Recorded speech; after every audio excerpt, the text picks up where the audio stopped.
And there we go. Good afternoon, everybody. I'm just going to do a very quick sound check to make sure that we're live and you can hear us. So if you can, please either use the thumbs up or just pop in the chat box, yes, so that we know that we're live, you can hear us, and we're not just talking to ourselves because you guys are important. There we go. Looks like everybody can hear us. Fantastic. Thank you for doing that. So welcome, everybody. My name is Chantal Newton. I'm the marketing director at the UK Contact Centre Forum. Thank you so much for taking the time to join us today. This is part three of the trilogy of the great debate, AI, friend or foe, job killer or ultimate solution. So I'm just going to go through some quick housekeeping points, the boring stuff, before we get to the people you're here to see. So there are live captions available on today's webinar. So if you do need live captions, the options at the bottom, it's a little box with C's in them. You can go in there and customize anything that you need to if you need live captionings to help with today. We do have a poll for you later on in the session as well. This will just appear on your screen. Just select your answer. I'll close down the poll and then we'll discuss your results. Today's session is being recorded and the recording will be sent to everybody within a couple of hours of the end of the show. And also questions. If you have any questions today, please pop them in the questions box. Ask as many questions as you can. We've got a fabulous panel for you today and we'll get to those. We've made some time at the end to speak to everybody. So I'm just going to go over to introducing everybody to you now. So we've got the brains behind this fabulous trilogy. Marianne Withers. Marianne is the business partner from AtomBit. Marianne, do you want to say hi? Hi, everyone. You make me sound out of, I don't know, an action movie from the 70s. Evil mastermind, really... I would have said. Should I start rubbing my hands, or may I get a cat and start rubbing it, which would be really cool. Anyway, hi world. Lovely to be here for the third one, and I am ridiculously excited as normal. I could burst, but that would be just not good on air. So I'm going to pass over to the next person. Thanks, Marianne. And we're going over to Gary Gormley. Gary is the founder and owner of Fab Solutions. Gary, you want to say hi? Yeah, hey folks, lovely to be here. Thanks for inviting me. I'm very excited to be bringing some different thoughts based on the last two, which I watched yesterday. So there's no pressure on us, guys. The last panels have been really, really good. But yeah, I am the owner and founder of Fab Solutions, which is contact center consultancy, and I am the regular host of the Contact Center Network, a monthly webinar, which has got its own show in a couple of weeks' time. So stay tuned for that too. Amazing, Gary. Thank you. And over to the lovely Sarah Williams. Sarah's the Chief Customer Experience Officer at Westminster City Council. Hi everyone, and Chantal, thank you for having me here today. So I'm Sarah Williams, Chief Customer Experience Officer at Westminster City Council. So I lead customer experience across the whole organisation. Directly within my team, I have research and design, our wonderful customer contact centre teams, as well as digital and online services. Amazing. Thank you, Sarah. Over to Simon Poland. Simon's the Director of Professional Services at Value Agent. Simon? Hi everyone, and Chantal, thanks for having me here on the panel today. My name's Simon Poland, Director of Professional Services and Customer Success now as well at Value Agent. And I've been in the contact centre all my life, started off as an agent, got really interested in insight and analytics and moved from contact centre into software a couple of years back. Really looking forward to chatting with everybody today. Amazing. Thanks, Simon. And our very special guest today, we've got Martin Teasdale. Martin is the founder of the Team Leader Community and Get Out of Rap. Martin? Hi, Chantal. Thank you. Very happy to be here amongst such amazing people. I designed a T-shirt once that said "Started on the phones," and I think that's like a lot of us. So yeah, I started on the phones, rose up operationally, but I always kind of I always orientated towards team leaders, and the team leader community has been going it was 2 years in February, and we're now up to 520 members in that. But really looking forward to this debate. I don't think any of us have probably experienced a time in our industry where there's this much change happening. So I think it's a great debate. So well done, you guys. Thanks, Martin. And last but by no means least, I'd like to introduce you to our chair for this session, Elaine Lee. And Elaine is the director and consultant for Reynolds Busby Lee. Elaine? Hi everyone, thank you for joining us. So my name's Elaine and I am a consultant who started her career in data and then moved into contact centre world. So like so many of the panel here, I've spent time on the phones, I've been listening in, I've been team leading, and then I moved into a role of managing operations and liaising between marketing and contact centre to make sure that the team knew what was going on. And then my career's progressed into becoming a consultant, having spent the first half of it client side. So now working with clients across a whole raft of different sectors, both commercial and charitable sectors, on building relationships with customers. And for me, that all starts within that. Contact center is a great place to be because that's where the action happens. It's where your customers are talking to your teams. And so for me, it's a hugely valuable part of any business and often doesn't get its voice heard loudly enough or isn't represented. And so when Marianne and I were first sort of chatting about this, I was really keen to get Martin, who can help us find that voice of the agent and the voice of the team leader community so that gets represented in these conversations around AI and the implementation, because often we hear about finance directors wanting to save 30% off the bottom line, or there's a business case reason. But what we really want to get to, and I'm hopeful that we will today, is get under the skin of what's actually happening and where are we seeing AI becoming our friends, becoming the ultimate solution, or is it becoming a bit of a job killer or a foe for our teams because we've not implemented things in the right way. So that's really what we're hoping to get out of today. And we're, as Marianne says, somewhat excited about it. So I'll try and maintain that a level of calm for you. Where I'd like to start is just with a bit of a provocative question, I guess, for you all in terms of, so tell me about what AI is really like. Martin, I know that we asked you if you could run us a poll with your team leader community. What do the staff really think of AI? It's a really interesting question. I did 3 things with them recently in preparation for this this debate, and the first one was a poll, and I kept it simple, and just asked, when you think about AI coming into our industry, are you and your teams positive, negative, or open-minded about the impact it's going to have? And I think impact is an important word. And the results of that did surprise me, which probably shows, I guess, some of my bias. But 50% were positive. No one said negative. 50% said open-minded. As a result of that, I asked people to come together for us to have a session on talking about that in a bit more detail.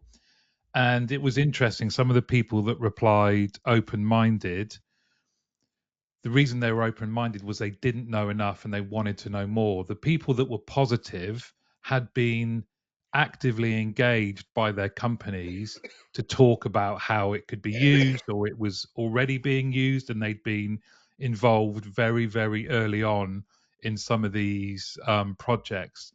And I think that was really, really interesting, because those that sat in the open-minded group did share that they were having to calm fears from their team about the longevity of their roles, and that they were coming from it from I want to keep my team positive, but I'm not actually sure.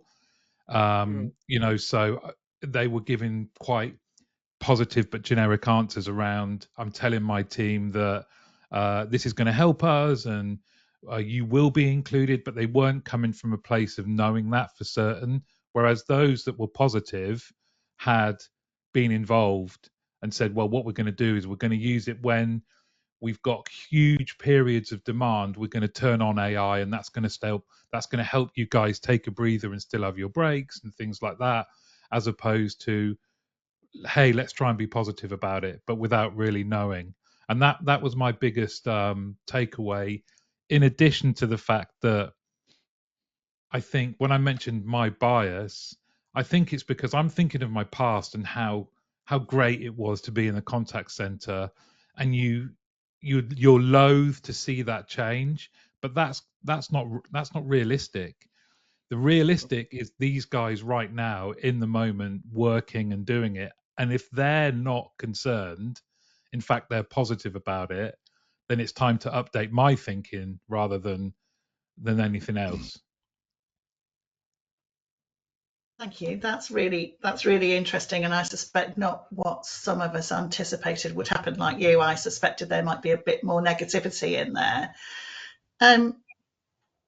Sarah, I noticed you nodding along to some of that. What was your expectation of that poll results? And I'll come to the rest of you to get Well, your I views shortly. actually think Martin took my poll results and has used his own Damn it, because I was, rumbled. yeah, I was equally as shocked. So Zainab, who is my AI adoption officer, had already completed a poll with the contact center teams last week.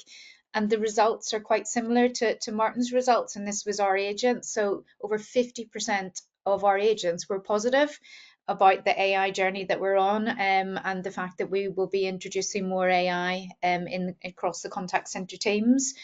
20% of them were neutral, and only 3% had a negative response. And when we looked through the themes and the reasons for the negativity, it wasn't about worried about job security or replacing bots, replacing humans. It was about whether the AI would be accurate enough and would it be able to do as good a job as they do. So again, we're seeing some real positivity, which again, like Martin, I'm quite surprised at. I thought there might have been an element of concern, but actually, I think because Westminster has embedded choice through the adoption of AI, and we really believe that it shouldn't be default, but it'll be for some the best route to take. And we're really committed to keeping human in the loop. I think our staff are seeing that through our journey already, so therefore they're not as concerned as I thought they might have been. Okay. Gary, you're out and about in many a contact centre. What are you seeing and Yeah, hearing?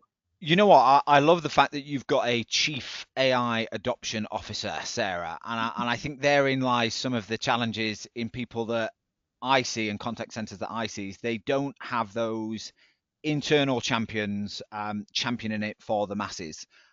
So the challenge that I see quite a lot isn't that they're going full hog with AI because they're just not structured in a place to necessarily do it. I think the challenge that I still see in a lot of contact centers is their information is stored quite sporadically in either shared folders or in SharePoint drives, and it's all quite fragmented. So in order to do that huge AI adoption piece that is going to serve agents, it's just not there in terms of knowledge management and the quality of data that you're feeding it. I think there's definitely a visibility of people doing more for customers for AI and trying to create more self-serve options and trying to optimize chatbot solutions. But I think the internal engagement isn't quite there with the people that I'm speaking to and the ones that I'm seeing. There's an appetite, but I think they're still quite immature in their journey towards AI, which is hampering them a little bit.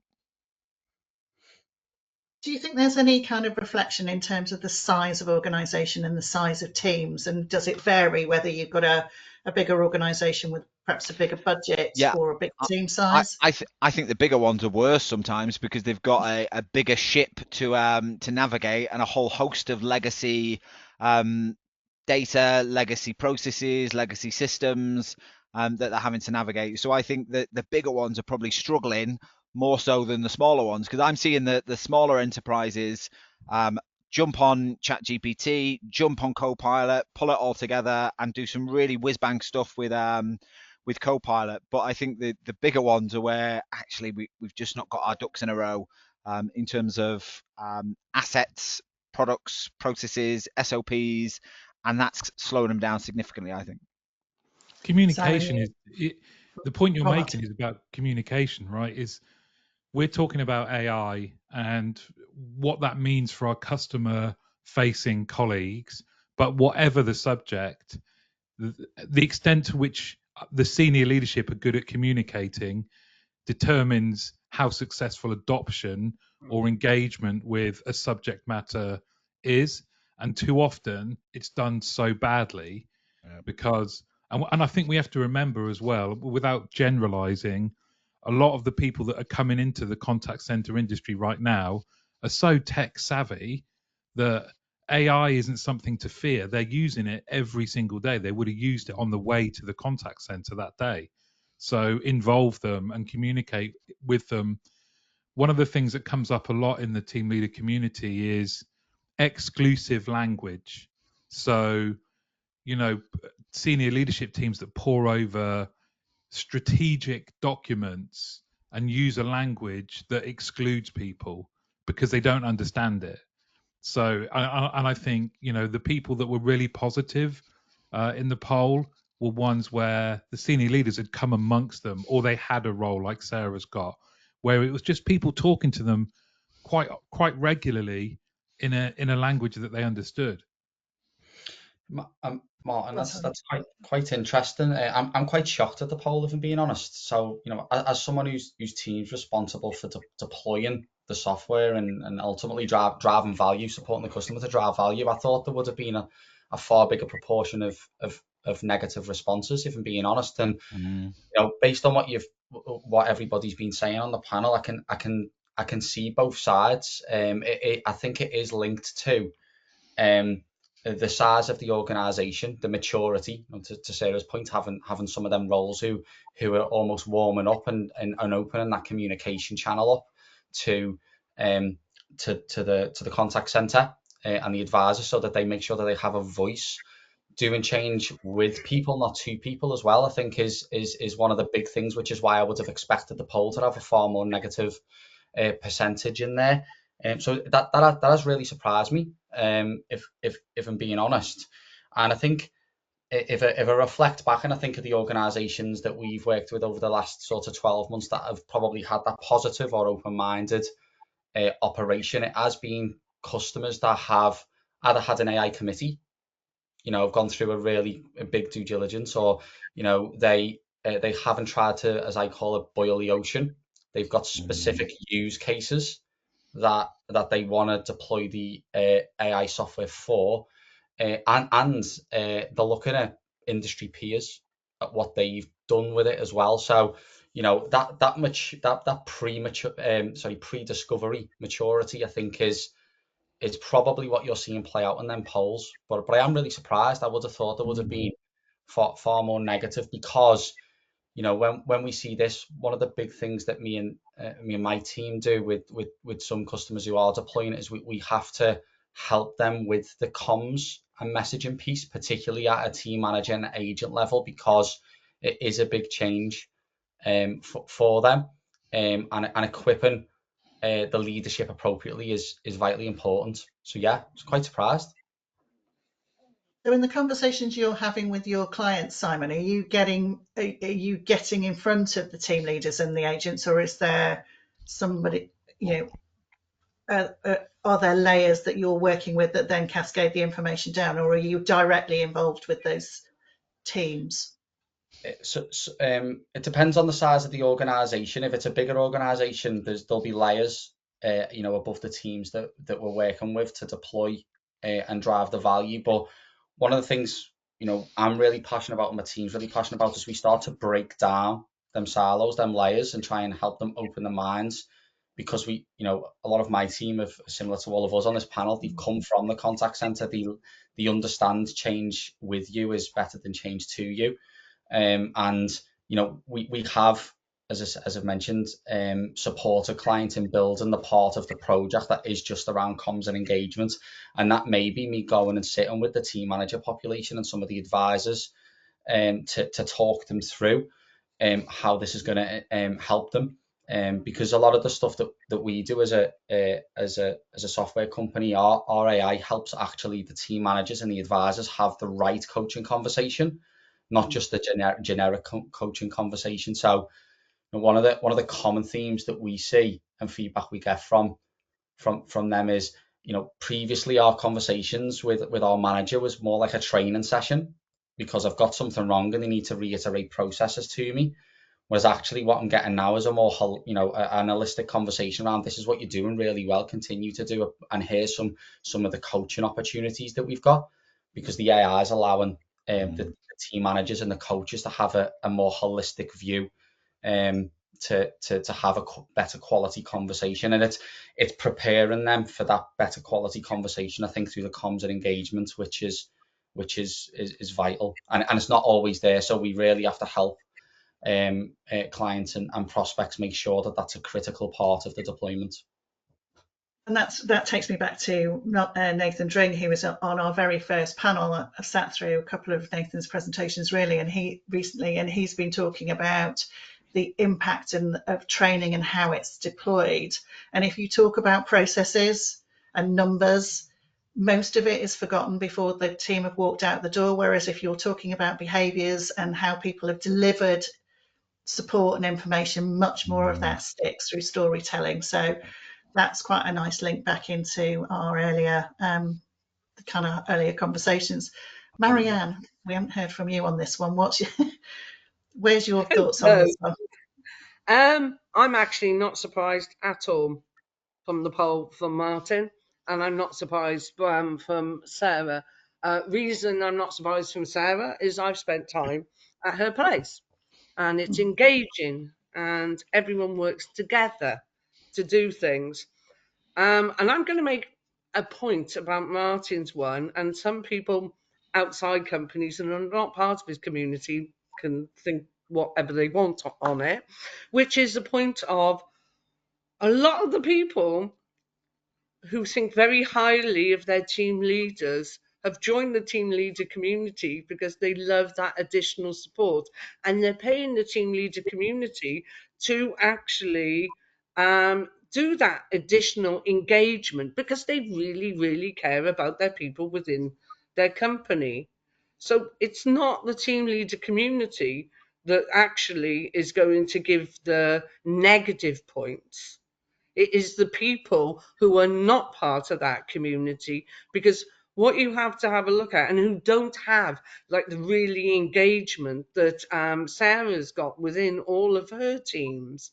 So there's a lot of companies out there. It's going back, 20 or 30 odd years. It's about environment, it's about culture, it's about values, and how you want to do this. The young are not going to be scared of tech, and they will engage even more because they have been brought up on it and that type of thing. Weird people like me, who may be 60, who adore their tech hugely, absolutely embrace the whole thing. But there's a lot of people who are concerned and worried, but they will be in companies that, let's say, the values and the culture aren't there as much. And so those are the ones and the people that we have to be more concerned about, that we try and get in, and we're trying to be able to help them. Because I know, and I think you all know, there's a load of companies out there who basically will go, right, we can knock this 20% off. And that's what they are going to do. So not surprised at the team leader community's thoughts at all, because they're part of an environment that their company cares enough about them that they're going to pay to give them all this additional knowledge. So they come from a caring environment. Yeah, I think it's a really good point, and I do worry that we need more examples like Sarah's to go external to people who are not yet in the industry. Yes. Because you only need to look at the news from Sky 2 weeks ago. Yesterday, Foundever said they were shutting a contact center in Plymouth. Now, both of those articles had AI in there somewhere, as you know, the two were put together. And whilst contact centers have never, we're all examples of people who came in with no real expectation or plan to stay in, but we did it because we loved it. So that's not really changed. But I do think we've got to be better as an industry of saying, come and work with us because you can be using cutting edge technology. And I think we really have to think about how we're portraying what our industry is like, because the more that these headlines come out, people will start to think there's no place for me as an entry level human in this industry. Yeah, and that's it's Martin, that really leads me. Sorry, can I just move us on to the next kind of element, because that's a very nice segue into the sort of next question I had, in terms of what we're hearing from lots of AI tech companies is that AI is brilliant for removing the mundane, the repetitive, simple inquiries, and take that layer of cost out, and then we will leave our agents with the more complicated, more challenging calls. And therefore we need skills. And does that then imply that those entry level jobs they disappear because we don't have the opportunities for people to come into the business and learn the basics before they progress to be able to handle those more complicated inquiries? Or will AI enable those agents to learn those skills much more quickly and be able to gather their experience? So I'm kind of keen to understand what you're seeing and what's your perspectives on that. So Can I jump in on that one first, yeah, Elaine? yeah, Because I hate the phrase entry level job when we talk about it as a contact center agent. I've never seen an entry level job that requires somebody to have the level of emotional intelligence, the level of product knowledge, the communication skills, the technology skills that a job like a contact center agent has. So I think there is still maybe a misconception that contact center agent roles are an entry level job where you go and cut your teeth on what you do before you get a proper job. And we've all been there. We've all been in this probably the same phase where we got the job and thought, oh, I'll get that till I got a proper job. So I really loathe the term entry level, although there is an entry into the contact center. I think that the job as a start point is much more complicated and much more difficult than people give it credit for. I think AI and helping agents with things like real-time assistance and workflow automation is designed to help that agent's job get better. I think we do need to be very mindful that all of the kind of the tier one stuff, so that the more transactional stuff gives agents a little bit of respite in between those difficult conversations, and that tier two stuff is much more cognitively challenging, so it's going to create a little bit more pressure on the team, a little bit more added stress in dealing with that, especially with a lot of the queries that are coming at the moment, which are probably more around customer vulnerability, more around customer complaints, because nobody rings a contact center to give us some good news. They're generally ringing because they're unhappy. So I think we have to be mindful of that. And I think we have to be mindful of how much we use the word deflection, which I know you equally hate, Elaine, because that's what I'm seeing at the moment. Is saying, all right, how do we deflect demand to other channels so that we can streamline and improve efficiency? But that is going to add burnout and it's going to add complexity on. So we need to be mindful operationally as leaders how we support the teams and how we monitor that that shift in call times, contact times, vulnerable customer interactions, and how we support teams doing that. But let's be honest, so Gary, we're already seeing those types of calls coming into the contact centre. What we don't always do is allow the teams the time to deal with those contacts in the right way.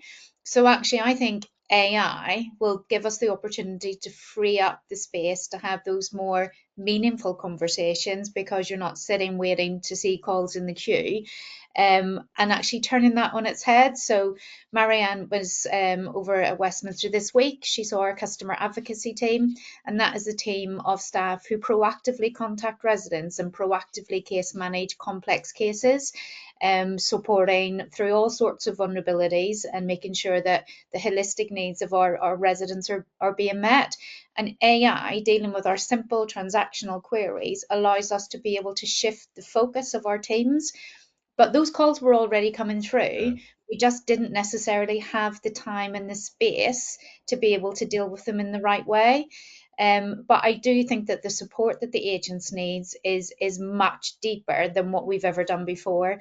We've rolled out customer empathy training. We're currently rolling out systemic social work practice training to our advisors.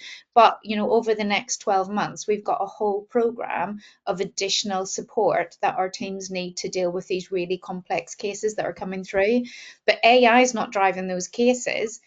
What AI is doing is allowing us to deal with those cases in a more effective way. And that's So a have you seen a shift in the roles that your team are now performing, or have you created new roles to enable that to happen? Yeah, so we've created some new customer advocacy roles. It started as an experiment, and now we've got a team of 10 that proactively outbound call our residents to support with ongoing casework. We have a social worker and a housing officer now sat within our contact centre teams and are part of the contact centre structure. Some of our apprentices have been trained up to train our image AI model, and that's given them really marketable skills that they could walk into to other jobs tomorrow. And also, we co-design any of our journeys with not only with our residents but with our contact centre team. So we've had contact centre advisors sit within our multidisciplinary product teams designing our AI journeys. Simon, I know you wanted to come in, so I just, yeah, I'm with Gary on this one. I hate sort of the word entry level. For me, I'm seeing that the contact center advisor role is massively elevated now. It's an elevated role with a higher skill set than it was, quite a few years back. And Martin, to your point around market and contact center careers, I think the messaging needs to be sort of flipped on its head, because how exciting is it that you can, come out of university as a graduate, or if you don't want to go to university, you can go into an industry that's at the cutting edge of using AI technology whilst accelerating and advancing your career, as well as building the soft skills from a human to human interaction perspective as well. Like, encompassing all three of them things, I don't see another career where you get all that and can accelerate that at pace at an advisor level. So, it all sort of is starting to join the dots now around, the stuff that you're talking about around the poll, where you're having positive and open minded because people have got the support, and these types of cultures and these types of messages have probably shifted into there. Where I was talking about sort of the negative part of the poll, and maybe companies who are just starting from, like, we just need to shave cost off the off the bottom line, and they're looking at it just from a commercial mindset, and then lose all of this messaging and these things, and therefore their agents, who come in at these levels, that they're probably describing them as elevated, but they've cut all of the cost out, that they're struggling because they're trying to use AI, or they've shaved all of the half of their wrap time off after the end of the call, so they're not getting the break after a really complex call. They're actually getting half the time to recover. The call's more complex. These are the types of things that we need to, as an industry and as professionals, need to really support companies who are looking at it from that pure commercial mindset to shift the narrative, shift the message. I think it's really important. It's one of the most important thing to do as we move through this. Okay, can I jump in here? Because I want to throw a real curveball on this one. Is Gary, I appreciate you don't like the word entry level, but many years ago, and I'm not talking now, for a long time, we had very, very entry level jobs. And they were, there were people who left school with no qualifications and that type of thing because they didn't go to school all the time. They weren't that good in school because they hated school, but they got quite a lot of very entry level jobs within contact centers, especially a lot of the BPOs, where they come in and they did order taking and those type of things. But there were an awful lot of those people who found the environment quite inspirational. They found them areas where they developed. I actually know quite a number of senior people who started on those kind of positions. So do we actually need to think of a wider kind of economic kind of ideal of those are displaced people, okay? Because those entry jobs, and they were entry jobs, are no longer there because those people are not going to get on the first rung of the ladder in a contact center these days because it is much more complexity in the calls. So for my kind of heart of people wise, what do we do with those people? Because we've got the retail outlets closing down left, right, and centre. They used to be able to get a lot of entry jobs in contact centres when a lot of the shops closed. So now we're actually decreased that and made it even harder because, yeah, very exciting. Come on, first run. You've got much more complex and interesting work in a contact centre now. And the careers is absolutely amazing. But what about those displaced people, the youngsters?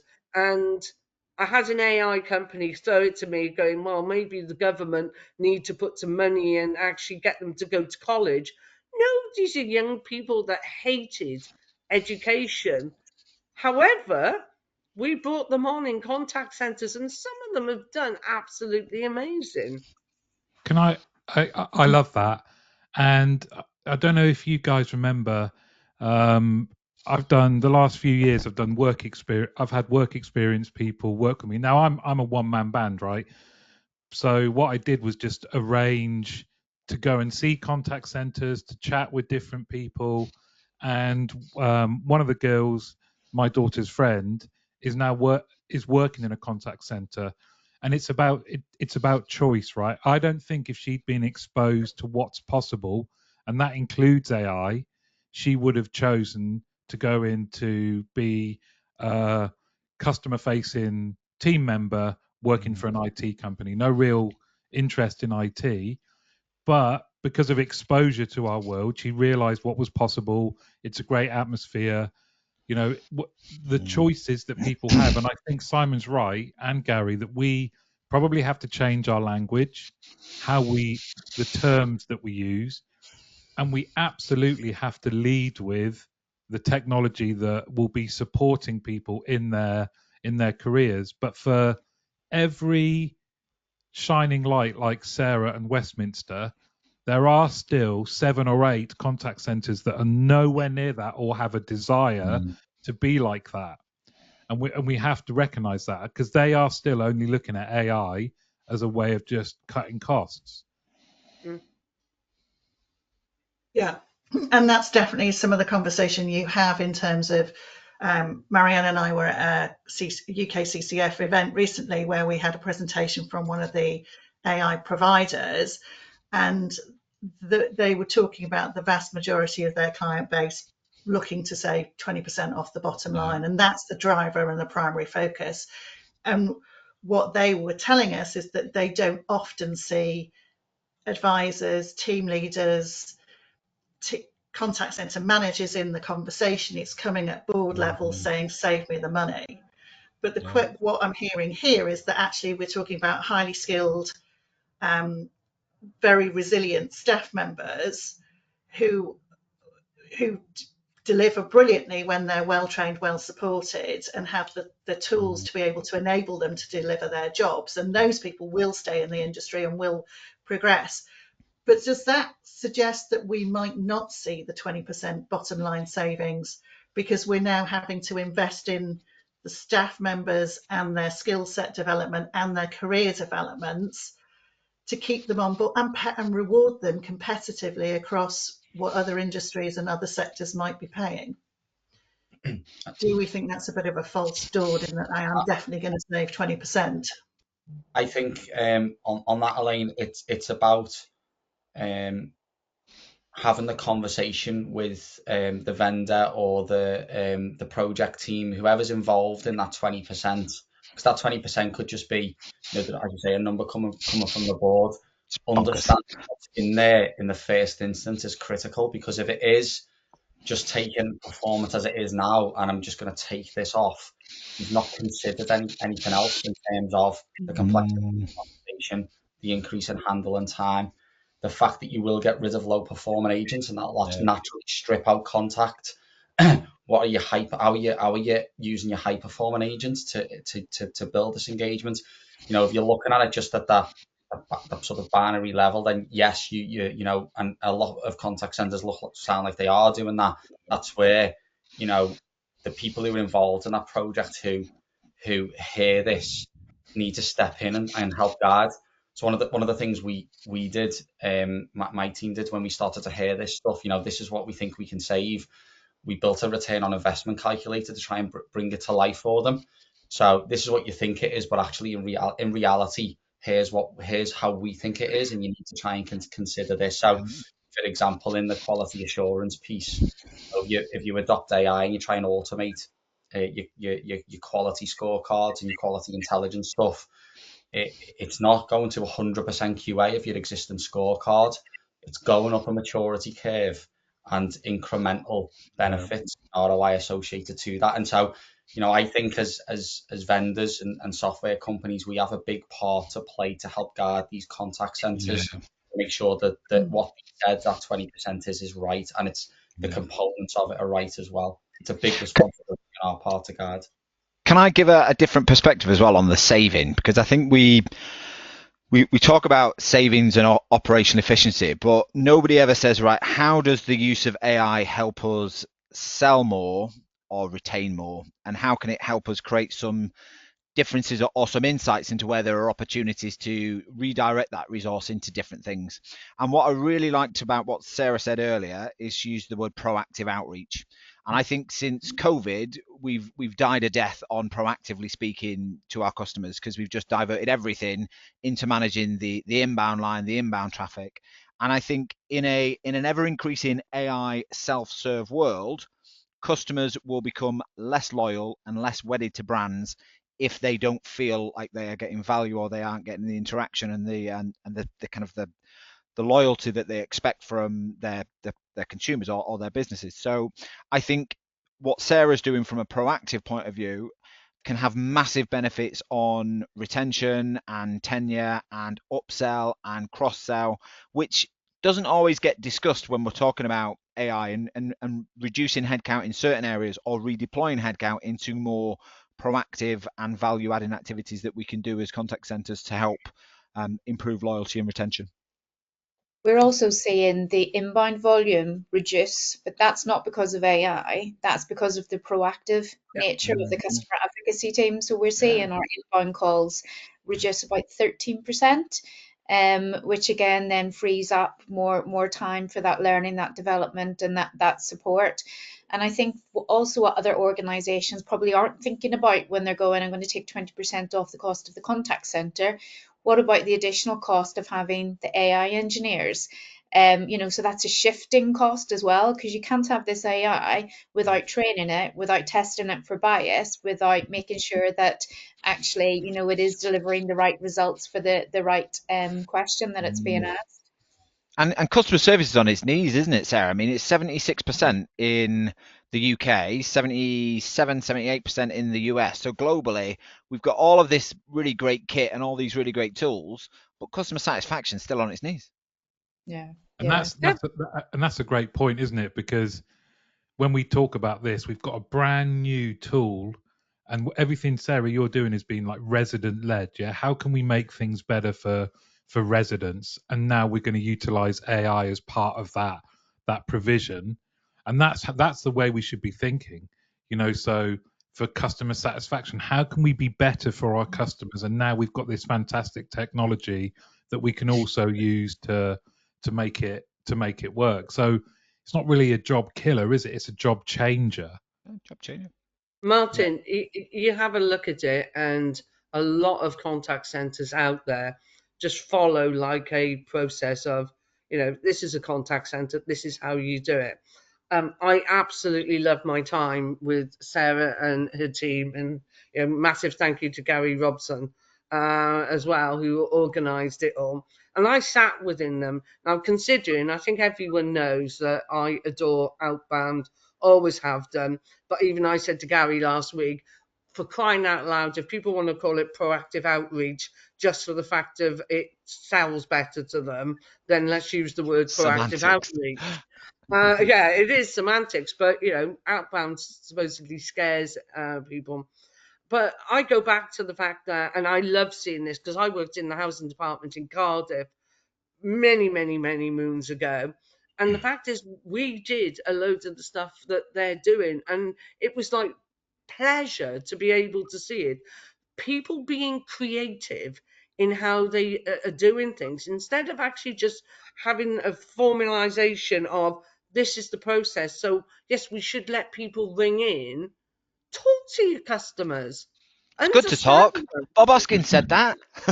Yeah, but honestly, I sat and listened to some of the outbound calls that were going on, and I must have looked like a Cheshire cat because it was just like, no, this is exactly what you're doing. You have a team of people, you use AI and tech to be able to help you do all the things you need to. It's an enabler, and then you utilize your people in the right way to make sure the customer's happy. It's not difficult, but people have to be in this little box of doing it in a certain way. Get out of it, start to be more creative and see. And that's why Sarah and the team are doing some amazing stuff, because I hate the word thinking out of the box because that's another one, but they are.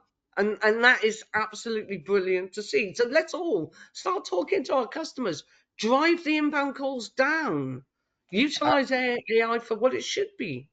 It was actually one of our residents that suggested we use AI. So during our discovery for our Report It service, we'd spoken to over 500 residents, businesses, and visitors in Westminster, and one of them said to us, "I give you a picture.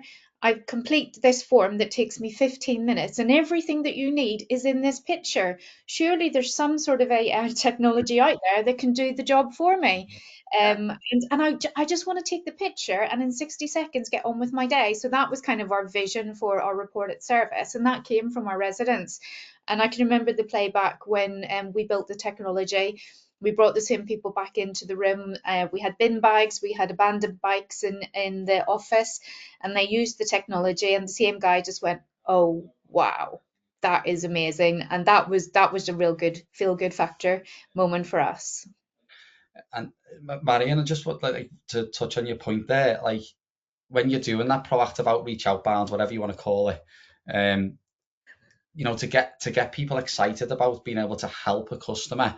And one of the first things that we see, which drums up that excitement, we have like these predictive metrics. So I always use this phrase to go, if you don't learn anything from this onboarding experience of the software, just if you want to find your high risk customers and go and reach out to them, just go XMPS detractor is a repeat contact and it's not being resolved. Just put that filter on, press search, and then go and look at what's happened with that customer. And 9 times out of 10, they go and look, they've used the generative AI summary and they're going, and it creates the you want to call it excitement, but it creates the urgency and the empathy for them to go and want to go and fix it as well. That's really exciting. I think always going through the years, and I probably sound a little bit old over this, but I've been harping on for the last 25 years about this kind of, proactive, outbound, but also analytics. Take your data and understand it and use that data to make decisions. Don't do it on opinion. I mean, okay, you can have a bit of fun with it and you can actually go, I think it's going to be like this, but never look at your data, use it constantly because it gives you the right information to make the right judgment, and also continually test and learn. Test it, build Marianne, it, there's still change people it. out there doing 5-bar gates, listening to calls rather than using conversation Yeah, it's AI. mad. I've seen it. And Me Gary, too. they're trying to then build, put an AI agent in without going through any of this stuff. Yeah. They're just like, oh, Yeah. we'll put an AI agent into, and they don't understand the data. They don't understand what customers are saying and how agents handle it. And then you try and put that in, and then you're into a whole world of pain, Yeah. I think, if you do that. Martin, you've I, been a little. I mean, You've this been is it's fascinating. I would, if AI is going at this sort of speed, and it is exciting, and I think we'd be naive to think our world will still be the same. It won't. It will look No. different. How teams are structured are different. What a contact center looks like will be different.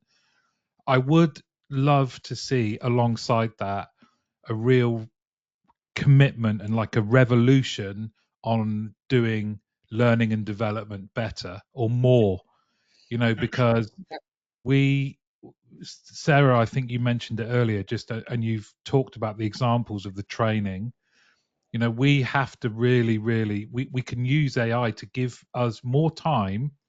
Maybe there'll be less people, but it will give us more time to really go deep in training that then leads to better customer service, better careers, and we need the same passion that there is already about AI, and that's great. I'm not a luddite. I think it's brilliant, but it would be great to see uh, everyone going, great. Well, this means what we're going to do with learning and development. How can we really train people for success? I And I don't, completely I don't agree with you, see, Martin. Sorry. I was just going to say, I don't see AI completely replacing training and trainers as well, because, your training and your quality team, they care, they listen, they Mhm. help people solve problems. AI won't be able to replace that. Yeah. I've seen some really snazzy kit though, where they're using AI to detect a section in a call where there's negative sentiment, and then being able to give a learning intervention to an agent that says, based on what's happened in that call, here's some knowledge or here's a training module that's going to help you do that better on the next call. And I think that's where it can really bridge a gap and take a lot of pressure on the team leader, because you've got to remember team leaders are under immense pressure to do the day job and coach up to 16, 17 people in some instances, and they just can't get around everybody, especially in a remote and hybrid world. So using AI to support team leaders and let agents self-serve as a coaching method, I think is a really useful tool as well. Can I Gary, can I agree, but also just say one of the things that I think we have to be mindful of is that's a handover, right? It used to be from doing your own call listening, writing down a form, and maybe QA gave it to a team leader like the baton, and then it was dependent on the team leader's capability as to how effective that coaching was. Now we're getting amazing information. I wish we'd have had it when I was a team leader. But if I'm still not any good, I might just hand that over to my team Yeah. member and Got to go, invest in your leaders. here you go. This is what it's saying. Read that. Do better. And I do worry that we're just going to try and shortcut things, and that's why I think we need this investment in real leadership. Yeah, I agree with I'm you, gonna, Martin. I think. Oh, sorry. Come on. I'm going to agree with Martin, and I have a real cautious worry over the quality side.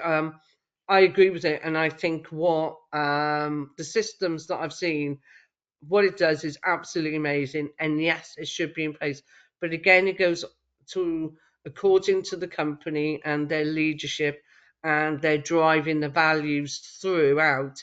Is the concerns of um, our frontline people becoming insular and lonely from the point of we start to push it too much. There will be great companies that will utilize it to be like co-pilots and help, give them information and support. And then there will be a load of companies that allow the quality do everything and they never get to speak to someone. One-to-ones are extremely important, even if it is 15 minutes, 20 minutes, every fortnight or however you want to put it in. I've I have a feeling again it is down to the culture and environment of companies and there will, AI will be used outstanding in certain places, but it will also be used also in other companies where the fact is that the people get left on their own, and that concerns me. Yeah, we definitely see that, Miriam. With the coaching tips and the thing, the outputs that the AI gives you. We have prospects on. Can that just be given to the agent? Like, no, human in the loop. Have a human understand Yeah, that reasoning from the AI in the context of the whole conversation, understanding the history of the advisor, and then you tailor the approach to the conversation. I think, I'd have to sort of disagree with Gary a little bit. I love that technology, by the way. I think it's amazing. I think there's the maturity gaps that contact centers need to go through before they can use it. Because what we're in danger of doing is copying what I've just said there and putting it into real time, where this is what good looks like, but actually what good looks like has not been looked at, accurately scored, gone through human in the loop conversations where they've seen tangible results, and off the back of that, how effective are your coaches? So you need You to know be what? able to I and then think drive through to it. data is great, but it can't substitute the quality of a good sit down conversation or a good face to face or a good remote Teams conversation that's going to help people develop themselves and give them two-way dialogue. That's the important part. It can't just be one side. It's got to be two-way. Yeah. And I'm going to stop us there because I'm conscious of time and I want to give our audience an opportunity to ask their questions. Before we move to their questions, I've got one last question for the audience themselves. Given the debate we've had today and the prior to, Chantal, could you just launch our poll? So having heard everything you've heard, where are you, audience, in terms of, do you consider AI to be friend or foe, job killer or ultimate solution? Where are we? Oh, immediately. Look at that. It's only 3 people though, come on. I feel like I'm at an auction. I'd love to go to an auction where you're the host, Gary. Oh, I'd be brilliant. You know what I'd really like to do is I'd like to do the commentary for the horse racing. That would I just knew be the you were best going job to in the say world. that. You've got a voice for that. Face for radio and a voice for the horse racing. There's a job going on it should be a commentator as well. Job going on Match of the Day there, Gary, if you want to. You don't want me coming on Gary's Match of the leaving. Day. I ain't any good with that. Okay. There we go. Let's have a look. So it sounds as though we're mirroring both Sarah and Martin's polls here in terms of it's pretty positive out there with a few concerns around job killers. Excellent. Okay. Chantal, have we got questions in from the audience? We do. Let's have a look. So here we go. So the first one is, which part of AI within the contact center do the team see as being the biggest game changer? An autopilot type of AI or virtual workers? Who's going to go first on that one? Yeah. I would say it's. Did they say autopilot? There's auto. It may have meant co-pilot. Let's have a look. Yeah, Co-pilot. Yeah. I'm definitely in the co-pilot camp. I think human in the loop. There's so many use cases where AI is great. Generative AI summaries, automatic reason for contact and intent, all that type of stuff. So, but the human overseeing that and helping drive action. I'm skeptical of the agentic AI and the virtual agents at the minute, just because of this transformation work that needs to happen to make sure stuff's that good from a data perspective to make them AI agents work. Simon, do you think we'll ever get there if we put some time and investment into that? Do you think that's a realistic possibility? I'm I think we can, but I'm cautious. because You know what? I don't even think we agree. need to. Every day. I don't necessarily think we need to get to agentic AI, because a lot of the decision making that we want to have is human led. We don't necessarily want agentic AI making decisions for us in the contact center. I think that that's a risk. I think where we get confused with agentic AI and AI is AI with a few workflows attached to it and saying, right, yes, we absolutely want AI to draw efficiency, and we want it to kind of signpost actions and activities and create workflows and do that workflow for us. But do we want AI to be making decisions about customer outcomes? Ooh, I'm not sure yet. And that's it. It's RPA that people sometimes refer to, that robotic process automation with AI is not agentic AI. It's it's two solutions working together. For example, your conversation summary. So when you have a conversation, it summarizes it in a format that you want. It takes it and it puts it into your CRM or your customer Agentic data. AI is basically the plot of Terminator, and we don't want Terminator, do we? Yeah. Sarah, you were violently shaking your head at that in terms of going completely automated.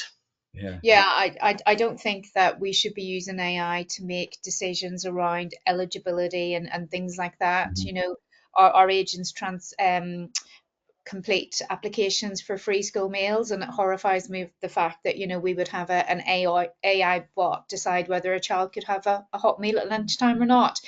So for me, there's very much those are human in the loop type processes. Completely agree. Martin, Marianne, very quickly, are there any major disagreements to where the rest of the panel have got to on that? Not from you, Marianne. Martin? No, I think customers like us are humans, and humans are always going to need human connection. Mm-hmm. Okay, thank you. Chantal, another question.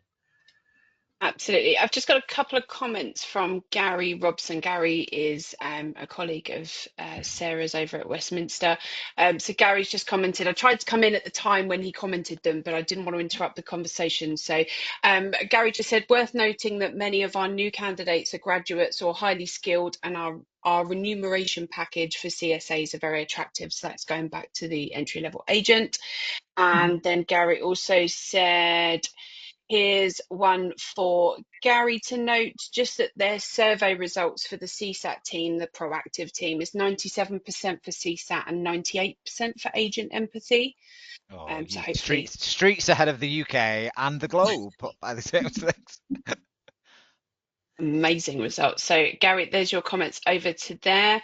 Let's go through to Hannah. Hannah has asked, aside from Copilot and Chat GPT, I always get that wrong, I'm so sorry. What AI tools do you see that are really promising for contact centers? If you could share, that would be useful. Thank you. So what tools, I spoke Martin? to a team leader yesterday, and she was sharing that they are utilizing AI with their WFM to look at to try and mitigate peaks. And when peaks are happening, that's when they deploy their chatbots to try and pick up more customer contact, because and at the center of that are their team members that not wanting to absolutely hammer them. So you've got AI trying to predict when they're going to utilize other channels, which I thought was really nice, and probably shows why they're positive about AI, because it's helping them mitigate some of the peaks and troughs of customer contact. I think there's two, Chantel. I think for me there's real-time agent assistance tools. So anything that can help optimize the agent's journey is a key one. And then I think the second one that's entirely dropped out of my head right now, which will maybe come back later, so I'll pass over to somebody else. But I think the real-time agent assistance is the critical one that I think outside of Copilot and stuff is the most important and most beneficial. I'm going to support Martin 100% on this. Is pure predictive modeling to look at your workforce management, and the AI that we can help to kind of look at every angle of this. We should, if you think about it, we're in 2025. Well, I'm going to say I've been doing this a long, long time, but we were able to do a lot of things. 25, 30 years ago, we should have come on to the point that we are totally and utterly predicting what we need to do. And if you look at a lot of the 24/7 places, why do we need to have agents, let's say after 8 o'clock in the night, answering anything if we can actually send it through to bots to be able to do it? Um, it's becoming a big thing for people to do with, should they be open 24/7? Or maybe not, but maybe open, but it's all actually led by AI. So I think that, Martin, that was a really good point to bring forward.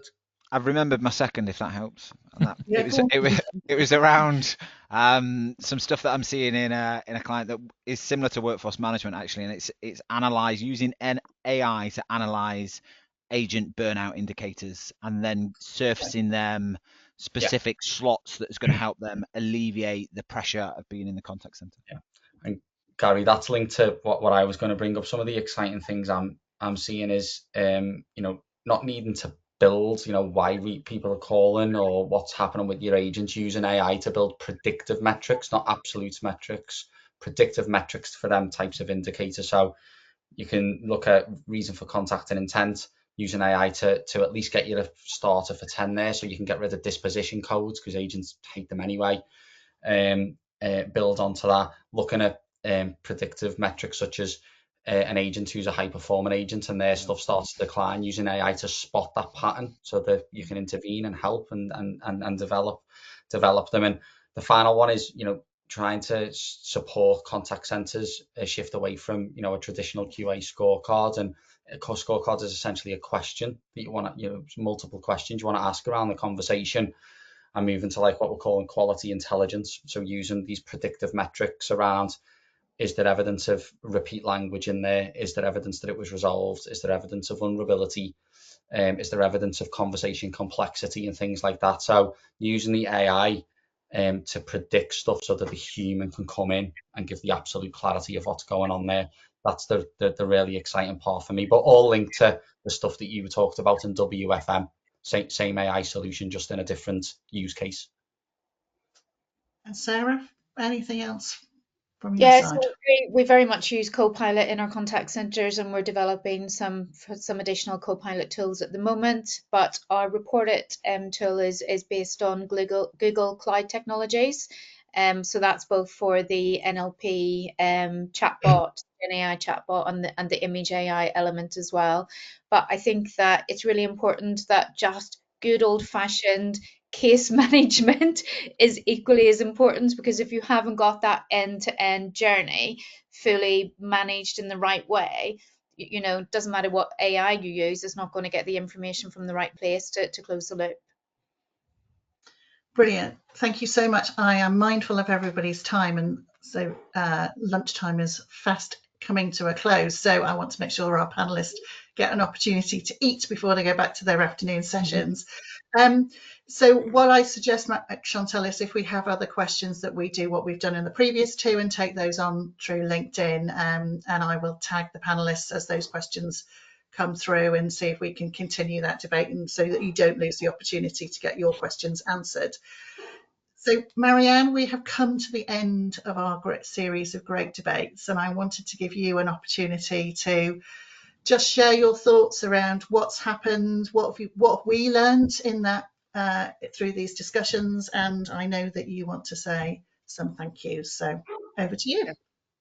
I think we've all learned very clearly that AI is awesome. It absolutely is. And what it can do to support and help companies and organizations, everything down to, not medical, everything, I'm having my op by robotics. Come on. It is absolutely outstanding.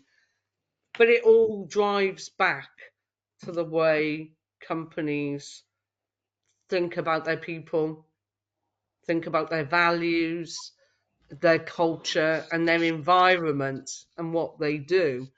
And I think from every session that you can take that out very clearly to understand that there will be certain segments of our UK that will do this and will be outstanding and will think about the people, and those ones will be the ones that are very, very successful. But there's going to be quite a lot of people who are not in those categories and put it in for whatever reason, if it's taking it off the bottom line. Or, this came from someone who was just fed up of hearing a bunch of AI people sell the concept of it. And if they use just higher level complex calls one more time, it just really angered me, sitting with Sarah and, her teams, um,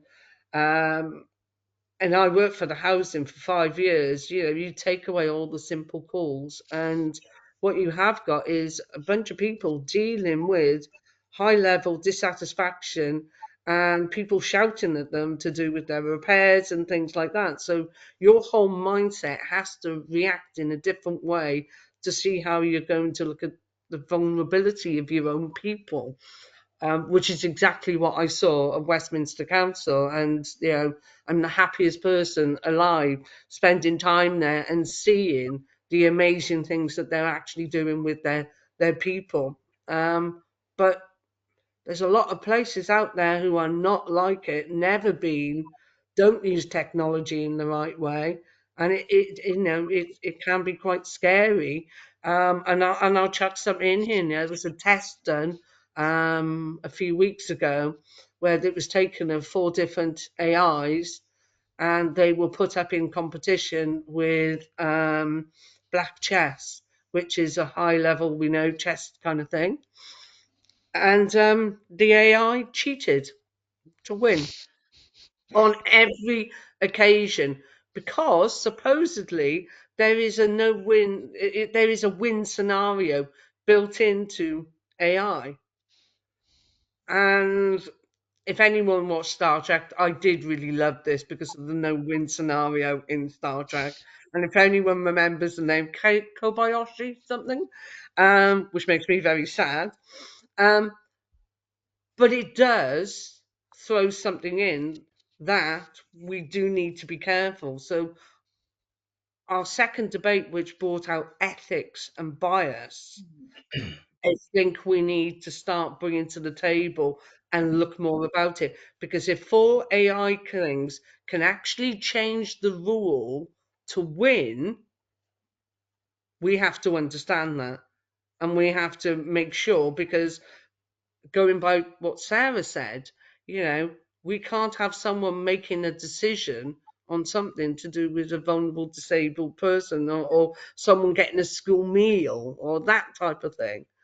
So I think there's a lot bigger questions out there that needs to be asked, which I'll draw this to a closure. I will be organising a meeting with everyone. Some thoughts and ideas have come to my head of where we take this and how may we get involved with driving forward some of these things within the country, um, to help organisations in some way. So your thoughts and ideas would be amazing. And can I just thank you all for making my dream come true completely. And a special thanks to Chantal and Elaine. Love you guys so much. You've been amazing. This wouldn't have happened if you weren't with me. Thank you.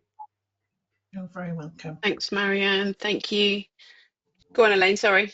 I was just going to say, I think my key learning from all of the debates is that the ethical piece does come up, but I think there is huge positivity in bringing AI into the contact centre. It can deliver amazing benefits from both customer and employee experiences when it's thought through, when it's got clear use cases, and where the agents and teams are involved in the conversations. And I think Sarah's been, I suspect you probably feel a bit like Nick Clegg here, where we're all agreeing with. Okay.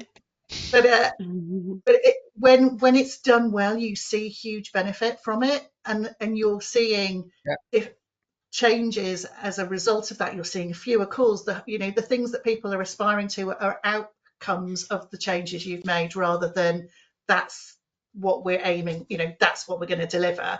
They're outcomes that come from proper thought through effective change. So thank you to everybody from me who has been involved in those conversations, and hopefully we will see more AI working with people and involved in the overall people strategy, technology and people working together, because I think that gives us a very positive future. Chantal, do you want to bring us to a close? I will. I've just got some thank yous to say on behalf of UKCCF. So I just want to thank all of the panelists involved. So we had Neris, Nathan and Simon Norrie from the first one. We have Paolo Righetti, William Carson, Martin Anderson from the second, part 2. And then the amazing people that have joined us today, Gary, Sarah, Martin and Simon. Thank you all for taking the time to come and chat to us. And just a very special thank you to these lovely ladies as well. Marianne, thank you so much for the idea and for allowing UKCCF to support you. We've been big advocates for this. And Elaine, thank you so much for being the best chair and leading these debates. So a massive thank you to everybody. And we hope you've enjoyed the sessions. They will be available on YouTube after the sessions ended, and I formatted them so you can replay them, share them as well. But that's it. Thank you very much. But watch this space, because I know Marianne has something very special in mind taking this forward. So thank you, everybody. Enjoy the rest of your day and goodbye. Thank you. Thanks, Thanks, folks. Bye-bye. Cheers. Bye-bye. Bye.